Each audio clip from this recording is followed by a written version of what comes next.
Halo teman-teman, perkenalkan aku Sri Rezeki Huta-Julu dengan NIM 72032110044. Nah, sekarang aku mau ngejelasin nih tentang tugas yang diberikan oleh Bapak Andi selaku dosen statistik multivariat.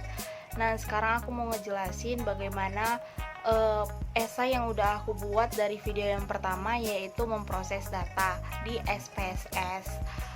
Nah, sebelumnya kalian jangan lupa di like dan di subscribe ya. Semoga ini juga bermanfaat untuk kita semua. Langsung saja. Nah, yang pertama kita buka dulu nih esai yang udah dibuat. Statistik multivariat. Ini esai hasil praktik uji data analisis faktor pada SPSS. Nah, sebenarnya kita harus tahu analisis faktor itu apa sih? Nah, analisis faktor merupakan metode analisis multivariat yang didasarkan pada korelasi antar variabel. Nah, analisis faktor adalah teknik tentang variabel-variabel yang saling ketergantungan dengan tujuan untuk menentukan variabel baru yang lebih sedikit jumlahnya daripada variabel yang semula, yang menunjukkan di mana di antara variabel semula itu merupakan faktor persekutuan. Nah, berarti analisis faktor itu kita membedakan faktor-faktor mana saja yang lebih sedikit.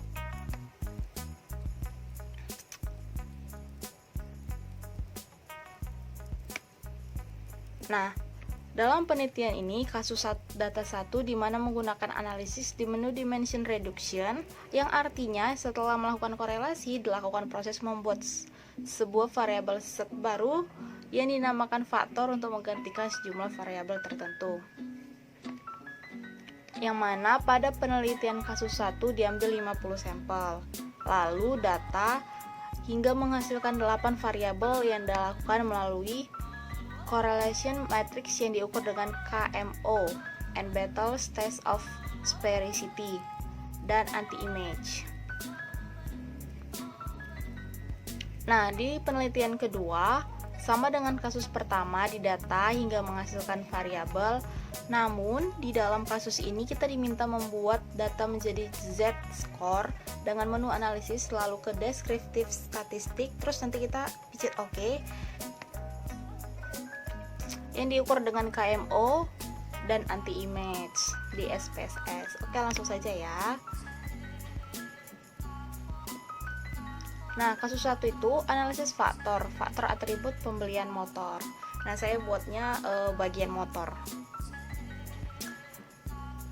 Sampel yang diambil tuh 50 orang. Kemudian diminta pendapatnya tentang atribut sepeda motor seperti iritan bahan bakar, ketersediaan suku cadang, harganya, model, kombinasi, keawetan, promosi, dan sistem.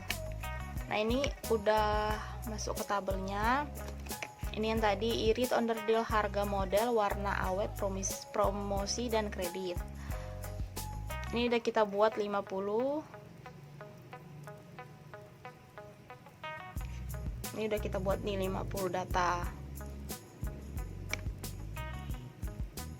Ini lanjutannya.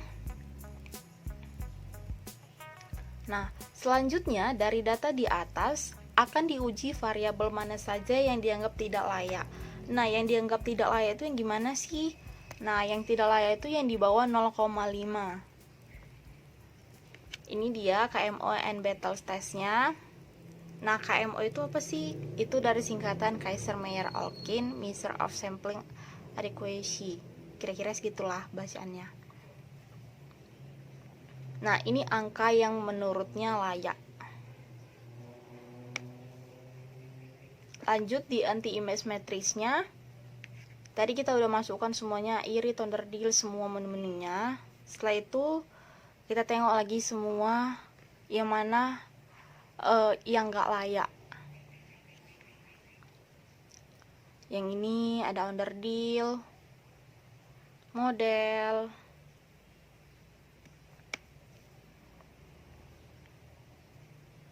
ini yang anti-image correlation-nya, yang irit,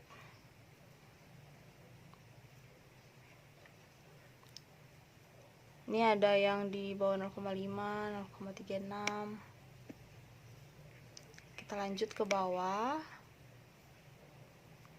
Nah, analisis angka KMON battle test adalah 0,56 dengan signifikan 0,001. Oleh karena angka tersebut sudah di atas 0,5 dan signifikansi jauh di bawah 0,5, maka variabel dan sampel yang ada sebenarnya sudah bisa dianalisis lebih lanjut. Nah, kalau contohnya dia udah di atas, sudah bisa dianalisis.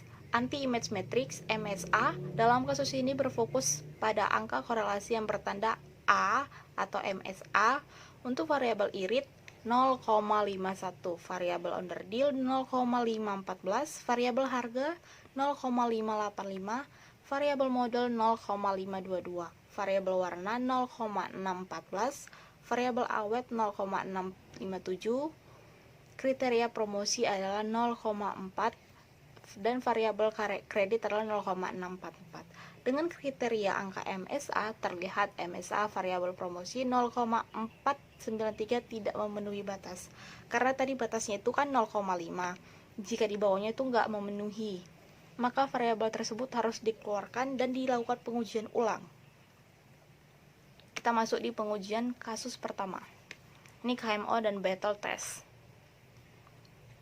Anti image-nya saya turunkan dulu. Nah, ini dia.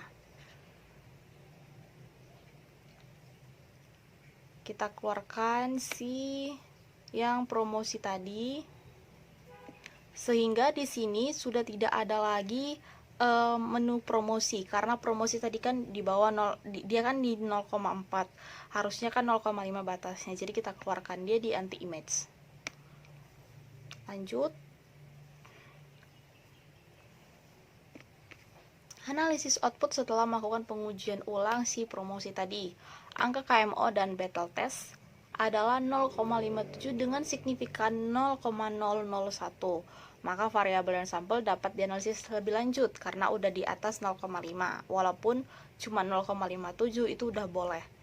Anti-image matrix atau MSA untuk variabel irit adalah 0,533, variabel underdeal 0,52, variabel harga 0,54, model 0,5, variabel warna 0,59, variabel awet 0,54, variabel kredit 0,6. Semua variabel di atas 5, berarti udah lulus uji gitu istilahnya. Makanya bisa dianalisis lebih lanjut. Kalau contohnya si promosi tadi kan 0,4, dia nggak bisa dianalisis lebih lanjut. Ini kita masuk ke kasus 2, analisis faktor Z. Dalam kasus 2, diketahui faktor apa saja yang mempengaruhi produktivitas seorang salesman dalam bekerja. Nah, terdapat 50 salesman nih yang kita tanya-tanyai tentang gaji, komisi, bonus, rata-rata tingkat absen maksudnya, hasil tes, jumlah anak, dan rata-rata jumlah pelanggan yang dikunjungi setiap orang dan per bulannya. Nah, ini dilakukan pengujian lagi sampai jumlah absen itu di bawah 10. Oleh perbedaan tersebut, data asli perlu ditransformasikan atau distandarisasi sebelum dianalisis Z-score merupakan standarisasi dari masing-masing angka variabel berdasarkan nilai rata-rata dan standar deviasinya, maka sekarang nilai semua variabel tidak jauh berbeda. Hal ini berarti proses pengujian variabel bisa dilakukan karena dia memenuhi syarat untuk melakukan pengujian lebih lanjutnya. Ini pengujian lanjutan dari data persepsi salesman atau Z-score tadi yang kita bilang nih. Ada Z-score gaji, komisi, Z bonus, Z absen, Z tes, Z ana, dan Z kunjung. Ini kita lihat nih di sini. Tadi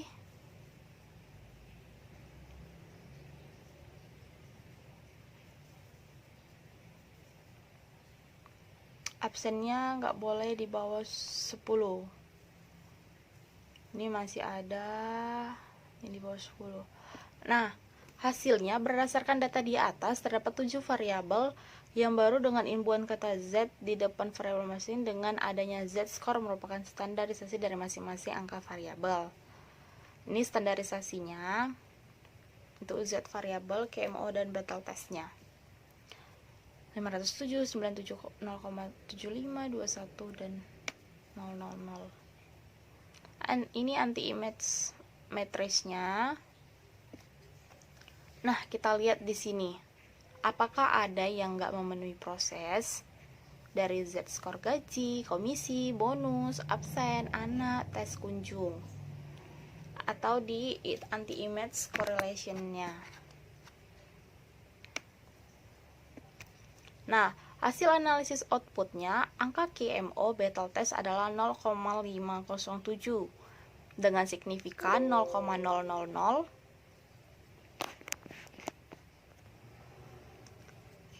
Nah, kita lanjut. Anti image matrix, angka MSA untuk variabel Z kunjung bernilai di bawah 0,5, juga paling rendah nilainya 0,36. Nah, artinya di mana Z kunjung ini nggak boleh dilakukan pengujian ulang. Kenapa? Karena dia tidak memenuhi syarat. Syaratnya 0,5. Berarti Z kunjung kita keluarkan ya. Pengujian ulang kedua kasus 2. Ini dia standarisasinya. Ini anti image-nya. Nah, si Z kunjung tadi kan udah kita keluarkan. Berarti semuanya udah memenuhi syarat kan, karena udah 0,5 ke atas.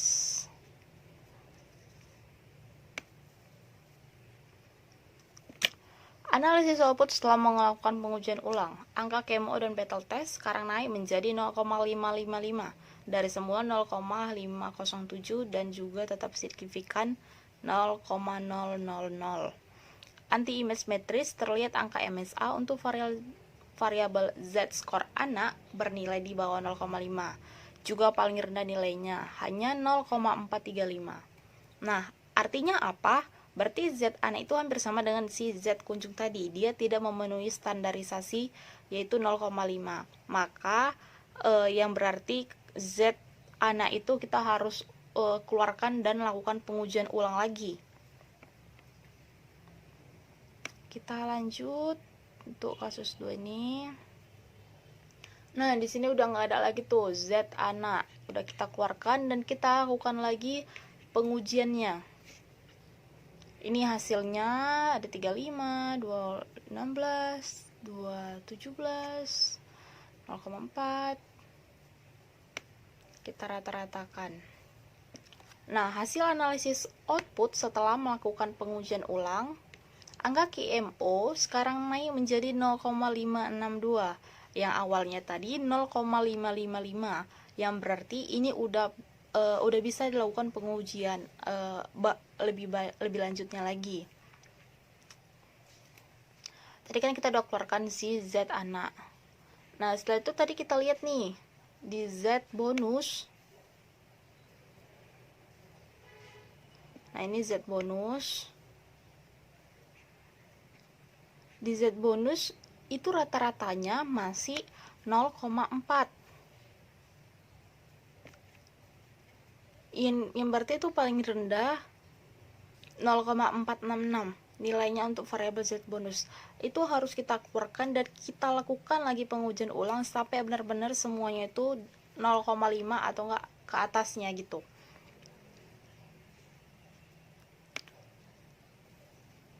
Nah, ini pengujian ulang keempat kasus kedua. Ada gaji, komisi, bonus, absen, tes, anak kunjung. Kita lihat ini semua. Ada yang 1000, 5000, bonusnya 6000, absennya 3, tesnya 73,33, anaknya 2, kunjungnya 15. Ini sampelnya. Nah, kita lihat lagi di anti image matrix. Di anti image matrix didapat rata-ratanya segini dari yang kita input data di video yang pertama, yaitu kita picit deskriptif, terus continue, anti image, KMO gitu. Nah, hasilnya apa? Angka KMO dan battle test sekarang naik tajam menjadi 0,72. Wah, berarti ini bagus kan? Dari awalnya 0,5 langsung nih lompat ke 2. dan juga tetap signifikan. Anti-image matrix sekarang terlihat semua angka MSA berada di atas 0,5. Nah, berarti ini udah datanya udah bagus nih. Ini berarti 4 variabel terakhir ini bisa dilakukan proses analisis faktor selanjutnya. Karena dia udah memenuhi standar nih, udah di atas 0,5, malah naik tajam jadi ditambah 2, 0,7.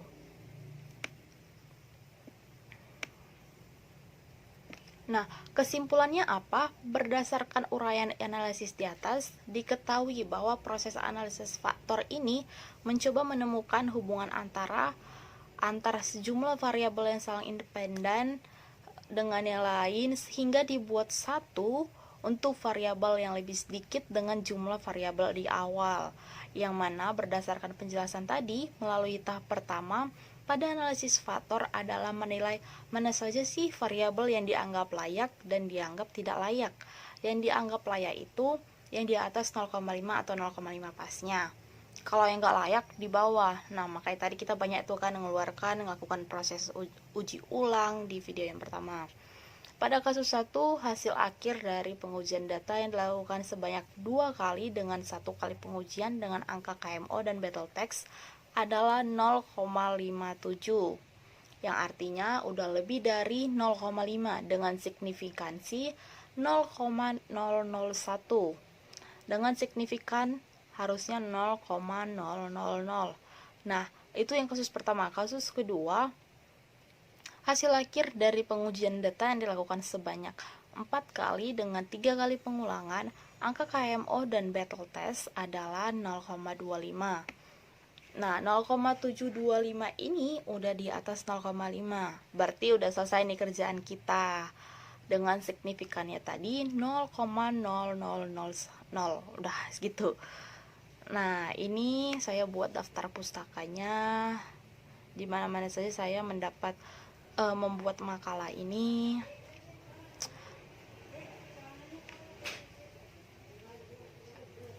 Nah, kira-kira segini aja yang bisa aku sampaikan. Semoga membantu untuk kita semua ya, teman-teman. Kira-kira semuanya ini bermanfaat untuk kita ke depannya ya. Oke lah teman-teman, terima kasih sudah menonton. Jangan lupa ya di like dan di subscribe. Oh ya, saya juga mau menyampaikan terima kasih kepada Bapak Muhammad Andi yang sudah memberikan tugas sehingga saya juga udah lebih mengerti nih bagaimana memproses data, menginput data, mengenal apa itu KMO dan anti-image di dalam SPSS tersebut. Oke, sekian dari saya dan terima kasih.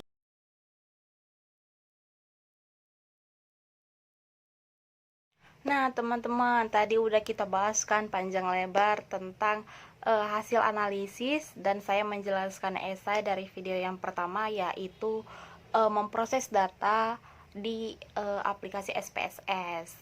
Nah, jangan lupa di like dan subscribe. Udah 3 kali sih aku bilangnya tapi nggak apa-apa.